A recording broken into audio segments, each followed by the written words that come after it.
بسم اللہ الرحمن الرحیم۔ بحرین سے محترم حافظ محمد یاسر صاحب نے سوال کیا ہے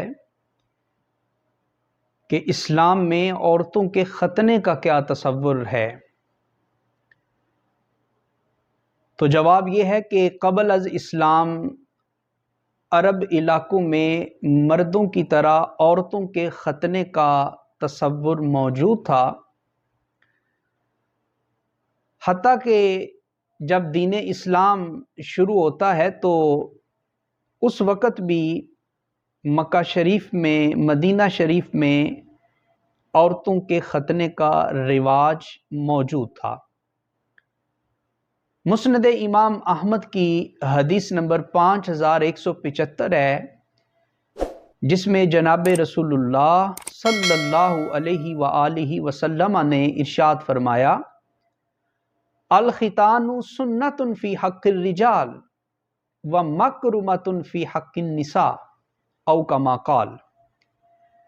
فرمایا کہ مردوں کے لیے ختنہ سنت ہے اور عورتوں کے لیے ختنہ یہ باعث عزت ہے۔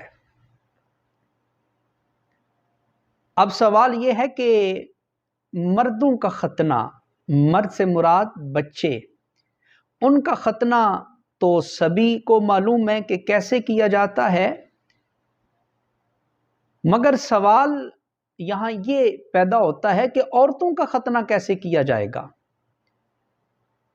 تو جواب یہ ہے کہ عورتوں کی جو شرمگاہ ہوتی ہے، جہاں سے پیشاب کیا جاتا ہے، اس کے اوپر گوشت کا، چمڑے کا ایک لوتھڑا ہوتا ہے، جس طرح مرغ کے اوپر ایک کلغی سی بنی ہوتی ہے، اسی طرح عورتوں کی فرج کے اوپر وہ گوشت کا لوتھڑا ہوتا ہے۔ اب ختنہ کرنے والی جو ماہر خواتین ہوتی ہیں وہ اس میں سے کچھ حصہ کاٹ کے الگ کر دیتی ہیں، اور اس کو عورتوں کا یعنی بچیوں کا ختنہ کہا جاتا ہے۔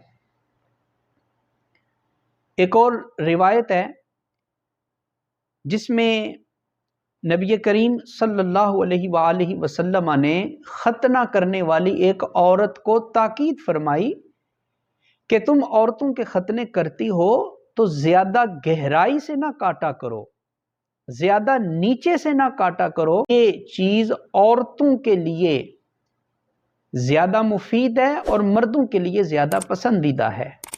یعنی جب میاں بیوی عمل زوجیت کرتے ہیں تو اس وقت جو ہے یہ چیز یہ زیادہ تلذذ اور زیادہ لذت کا باعث بنتی ہے۔ عورتوں کا ختنہ، اس کا فائدہ کیا ہے؟ دور جدید کے جو سکن اسپیشلسٹ ہیں انہوں نے بہت سارے فوائد گنوائے ہیں۔ مثال کے طور پہ ان کا کہنا ہے کہ جب عورتوں کا ختنہ کر لیا جاتا ہے تو پیشاب کی جو نالیاں ہوتی ہیں ان میں ورم نہیں آتا، ان میں جلن محسوس نہیں ہوتی، یہ فائدہ ہے۔ اور دوسرا فائدہ یہ ہے کہ اگر وہ ٹکڑا الگ کر دیا جائے تو پھر اس شرمگاہ میں کوئی مٹی، کوئی گرد و غبار، کوئی میل کچیل نہیں پھنستی اور کسی قسم کی کوئی کراہت یا بدبو پیدا نہیں ہوتی۔